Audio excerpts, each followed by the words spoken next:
Mapagpalang araw po sa inyong lahat. Welcome to DJ Sean Stories. Turn on your notification bell, like and subscribe para sa crime stories araw-araw. Sa ating video ngayon, alamin natin ang nangyaring krimen sa isang engineer at nurse. Ang dalawang mga individual ay naging biktima ng kahindik-hindik na krimen dahil lamang sa 3,080 pesos at isang cellphone. Wala nang buhay at nakadapa.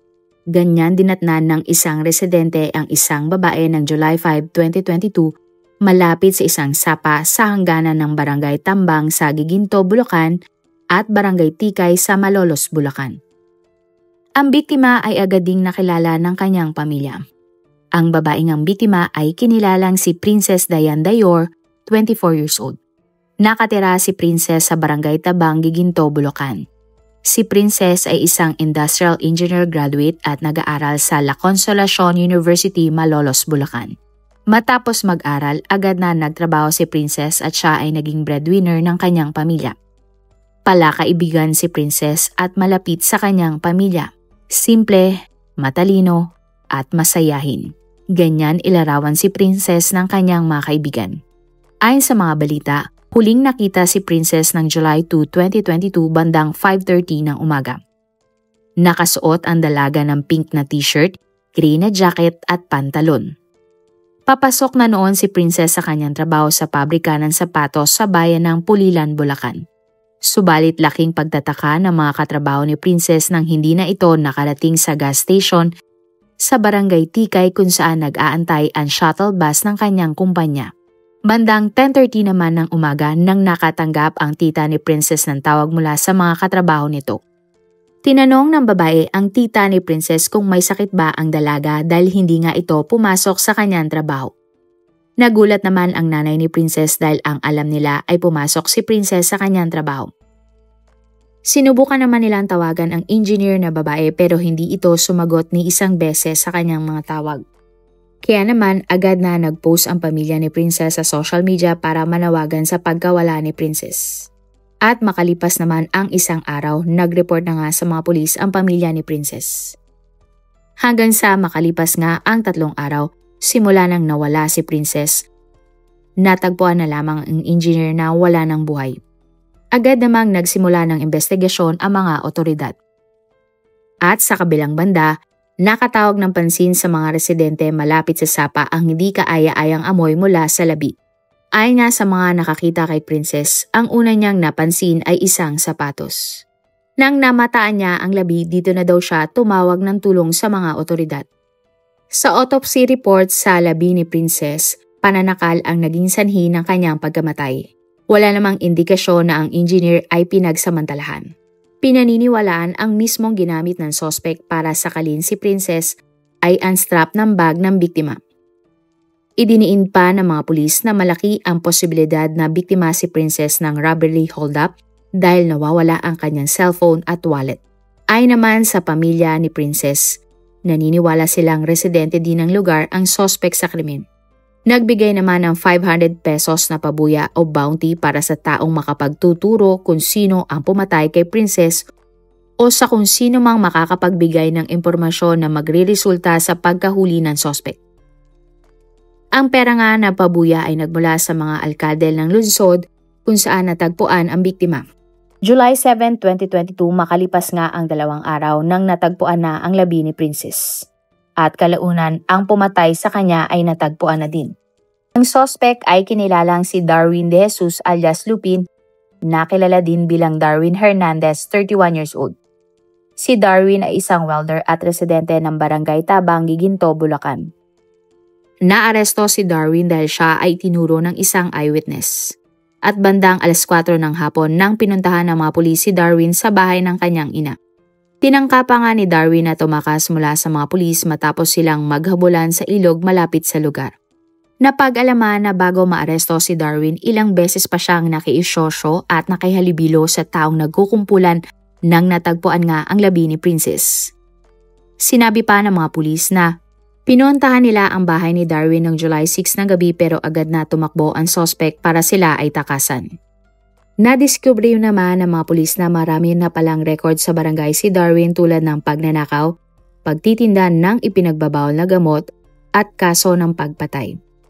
Sa inisyal na investigasyon ng mga otoridad, tinangka niya na pagsamantalahan ang biktimang si Princess. Pero sa huli, nauwi nga ang lahat sa pagnanakaw at pagpatay sa babaeng engineer. Noong una, itinanggi ni Darwin ang nangyaring krimen. Subalit isang ebidensya ang nagdiin sa suspect. Sa bahay na tinutuluyan ni Darwin, kasama niya ang kanyang live-in partner at pamilya ng kanyang karelasyon. Nakita ng tatay ng kalivin ni Darwin sa kanilang banyo ang isang bagay na nakaplastik. At nang buklatin nila ito, nakita niya ang isang wallet na naglalaman ng mga ID at picture. Ang ID at picture nga ay pagmamay-ari ng biktima na si Princess. At dahil nga sa mga ebidensya na ito, tuluyan nang umawin si Darwin sa mga pulis dahil sa ginawa niyang krimen.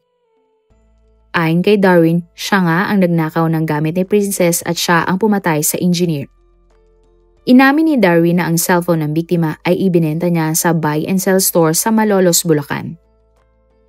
At ayon naman sa may-ari ng tindahan na pinagbentahan ni Darwin ng iPhone 11 na cellphone ng biktima, ito ay binenta lamang niya ng 3,000 pesos. At kalaunan na-recover nga ng mga pulis ang nasabing cellphone. At dahil sa kanyang pag-amin sa ginawa niyang krimen, kinasuhan si Darwin ng robbery with homicide. Bukod doon, sinampahan din si Darwin ng kasong violence against women and children dahil sa pananakit nito sa kanyang kinakasama. Kalaunan, ikrinemate naman ang labi ni Princess ng araw na naaresto ang suspect na si Darwin. Masaya naman ang pamilya ng biktima na may usad ang kaso at hiling nga nila ay tuluyan ng mabulok sa kulungan ang pumatay kay Princess na si Darwin. At kapag napatunayan nga si Darwin na guilty sa kanyang mga kasong kinasasangkutan, maaari siyang hatulan ng habang buhay na pagkakulong. Ang pangalawang babaeng biktima naman sa ating kwento ay kinilalang si Lizelle Joy Abogade, 19 years old. Si Lizelle ay nagmula sa bayan ng San Mateo, Isabela. Masayahin, mabait, at matalino. Ganyan ilarawan si Lizelle ng kanyang pamilya. Napaka-makadiyos din ni Lizelle ayon sa kanyang mga kaibigan. Choir member din kasi si Lizelle ng simbahan kung saan siya kabilang. At sinisigurado nga ng dalaga na naglalaan siya ng oras sa pagsamba. Nang mangyari nga ang krimen, kasalukuyang third-year nursing student si Lizelle at siya ay nag-aaral sa University of La Salette of Santiago City. At para nga mapalapit sa kanyang eskwelahan, si Lizelle ay pansamantalang tumira sa isang boarding house. Bukod sa pagiging estudyante, gumagawa si Lizelle ng sarili niyang diskarte para kumita ng pera habang nag-aaral. Nagtitinda din si Lizelle ng iba't ibang mga produkto online katulad ng swimwear, dress, accessories, sabon ng aso at iba pa. Maayos naman na pagsasabay ni Lizelle ang pagtitinda at pag-aaral. At June 18, 2023, bandang alas 4 ng umaga, nagpaalam si Lizelle sa caretaker ng kanilang dorm na siya ay aalis para magsimba. Pagkatapos noon ay lumabas na nga si Lizelle ng dorm at sumakay sa isang tricycle. At nang nakasakay na si Lizelle sa tricycle, nagchat siya sa kanyang pamilya at sinabing siya ay sisimba. Sinend pa nga ni Lizelle sa kanyang pamilya ang larawan ng pulang tricycle na kanyang sinakyan na may plate number na 3524. Subalit hindi inakala ng pamilya ni Lizelle na yun na pala ang huling mensahe na kanilang matatanggap mula sa dalaga. June 18, 2023, araw ng linggo, bandang alas 2 ng hapon, nang may namataan ang isang residente sa bakanting lote sa Palac Road, Barangay Buena Vista, Santiago City. Nilapitan ng nasabing residente ang kakaibang bagay na nakita niya sa isang puno. At nang nakita na nga ng residente ang kakaibang bagay na nasa puno, napatras na lamang siya sa kanyang nakita. Ang nakita kasi ng residente ay isang babae na nakatali mismo sa puno. Ayon sa mga nakakita sa labi, siya ay isang construction worker. Iihilang dapat ang lalaki sa puno ng aratilis sa bakanting lote. Subalit hindi na natuloy ng lalaki ang kanyang pag-ihi dahil sa takot nang nakita ang labi ng isang babae. Agad namang nireport ng residente sa mga pulis ang kanyang natagpuan. At makalipas lamang ang ilang minuto dumating ang mga pulis sa nasabing lugar. At positibo nga na labi ng isang tao ang nakita sa puno. Kalunos-lunos nga ang itsura ng biktima dahil sa pagkakatali sa kamay at paa nito. Hindi kalayuan sa labi nakita ang iba't ibang gamit at ID ng biktima. Hinala nga ng mga otoridad, ninakawan ang biktima at iniwan na lamang sa lugar kung sino man ang gumawa ng krimen. Subalit, ang pumukaw sa interes ng mga otoridad ay ang bato na may dugo malapit sa biktima. Teorya ng mga pulis, ang bato ang ginamit para saktan ang biktima. Bukod doon, mapapansin din ang pinsala na kanyang tinamo. Agad namang dinala ang labi sa laboratorio para sumailalim sa mga test. At dito na nga nakilala ang kanyang pagkakakilanlan. Ang labi ay ang nursing student na si Lizelle. Sa mga lab test na ginawa sa labi ng biktima, pinaniniwalaan na higit 6 na oras na siyang patay bago na-diskubri ng mga residente. Intact ang damit na suot ni Lizelle kaya teorya ng mga pulis hindi naman siya pinagsamantalahan ng sospek na gumawa ng krimen sa kanya. At sa pagdaan nga ni Lizelle sa napakaraming test, negatibo naman ito. Ibig sabihin, sigurado nga na hindi pinagsamantalahan ng sospek ang biktima. Hindi naman makapaniwala ang pamilya ni Lizelle sa kanyang sinapit. Awang-awa sila sa sinapit ng dalaga nang nakita nila ito. Ang lahat nga ng kamag-anak ng biktima ay nakipagtulungan sa investigasyon ng mga pulis para mapabilis ang pagtukoy sa sospek ng krimen. At dahil nga may impormasyon na may sined na larawan si Lizelle sa kanyang pamilya bago siya umalis, trinace ng mga pulis kung sino nga ba ang nagmamay-ari ng nasabing tricycle na may plate number 3524 na siyang huling sinakyan ni Lizelle. Agad namang natunto ng mga pulis ang may-ari ng tricycle at nakausap nila ito.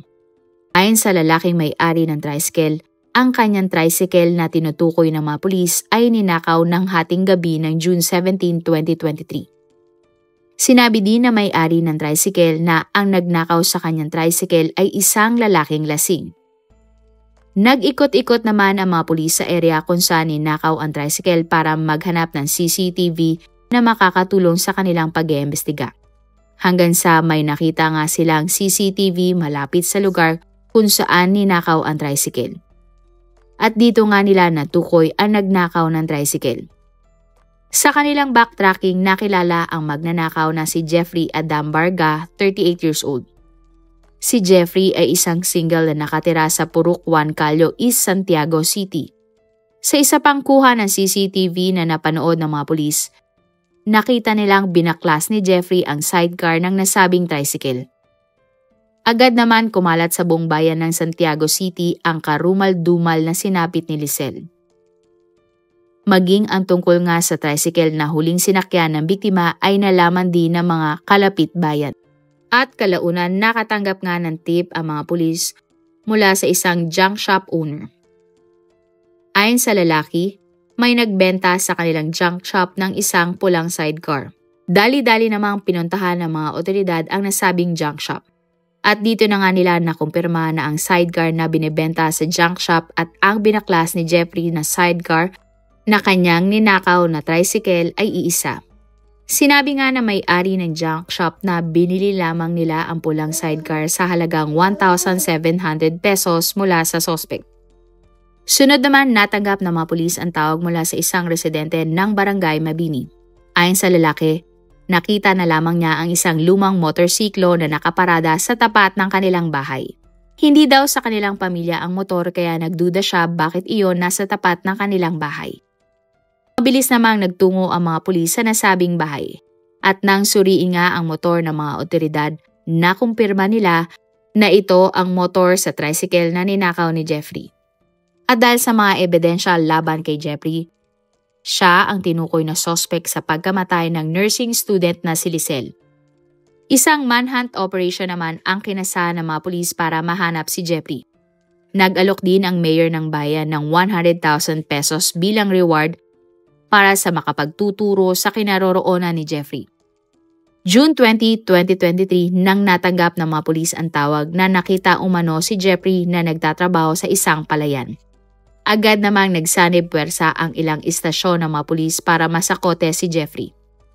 Ngunit ang sospek ay nakipaghabulan pa sa mga pulis sa malawak na palayan. Hindi nagtagal, tuluyan na ngang naglaho na parang bula si Jeffrey sa masukal na parte ng bukid.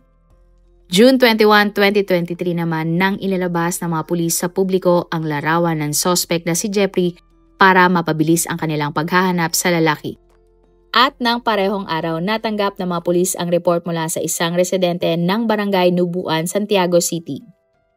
Ayon sa residente, nakita niya si Jeffrey na naglalakad pababa sa isang ilog. Tumulong na din sa paghahanap sa suspect na si Jeffrey ang mga opisyal ng barangay. Lalo na at kumalat sa kanilang lugar ang chismis na lumubog daw si Jeffrey sa ilog na ilong lamang ang nakalabas para magtago sa mga pulis na humuhuli sa kanya. Agad na sinuyod ng mga pulis ang Barangay Nubuan para hanapin si Jeffrey. Umabot nga ng ilang oras ang paghahanap sa kanya hanggang sa matuntun siya ng mga otoridad. Ang mismong officer director ng Santiago Police ang humablot kay Jeffrey na isiniksik ang kanyang sarili sa puno ng kawayan para magtago. Nagawa pa nga ni Jeffrey na takpan ang kanyang sarili ng mga dahon para hindi siya mapansin ng mga otoridad na naghahanap sa kanya. At mula nga doon, tuluyan nang naaresto ang pumatay at nanamantala kay Lisel. Nakuha kay Jeffrey ang mga patalim, red na jacket at ang plaka ng motor na kanyang ninakaw.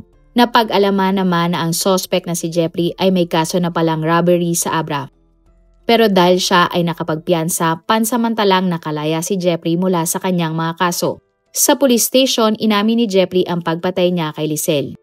At ayon nga kay Jeffrey, humihingi siya ng kapatawaran sa pamilya ng biktima dahil nagawa niya ang krimen sa sobrang kalasingan. Ang ninakaw daw niya sa nursing student ay ang cellphone nito at 80 pesos na laman ng wallet na biktima. Itinanggi naman ni Jeffrey na ninakaw niya ang tricycle dahil kilala niya daw ang may-ari noon, na nakilala umano niya sa isang inuman.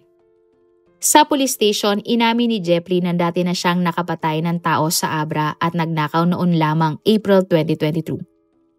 At dahil nga sa kanyang pag-amin, kinasuhan si Jeffrey ng robbery with homicide at carnapping. At kalaunan ikinulong si Jeffrey habang wala pang trial ang kanyang kaso sa korte. At June 26, 2023 naman nang inihatid na si Lisel sa kanyang huling hantungan ilang araw matapos ang kanyang 20th birthday. At kapag napatunayan si Jeffrey na guilty sa kanyang mga kasong kinasasangkutan, maaari siyang hatulan ng habang buhay na pagkakakulong. Marami pong salamat sa inyong panonood. Meron ba kayong mga kwento na gusto nyong i-share sa ating mga manonood? O kung may personal po kayong kwento na gusto nyong i-feature sa ating channel, i-comment down below nyo lang ang inyong mga suggestions. Para naman po sa dagdag kalaman, i-subscribe nyo din po at i-follow ang ating iba pang YouTube channel katulad ng Tagalog Facts and Mysteries by DJ Sean at Manila Boy Wonder Philippines. Marami pong salamat sa pagsuporta nyo sa aming mga channel. God bless everyone!